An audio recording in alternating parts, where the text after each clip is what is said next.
Мен Маңғыстау облысынанмын. Біздің облыста шөлейт жер болғандықтан бізде мынандай үлкен проблема бар. Яғни термиттен қалай құтыламыз?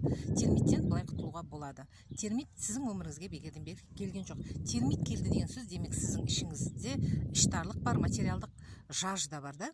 Соны ескертіп жатыр. Сіздің үйіңізге келген кезде сіз термитпен сөйлесіп білуіңіз керек. Иә, мен түсіндім. Везде божественные знаки деген.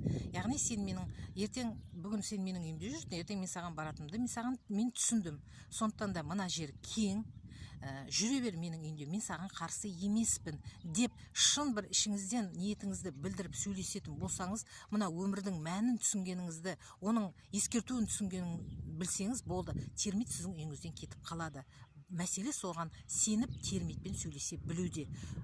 Сеніңіз термитпен сөйлесе біліңіз. Термит сіздің үйіңізден кетіп қалады. Дәл осыны жасап көріңіз.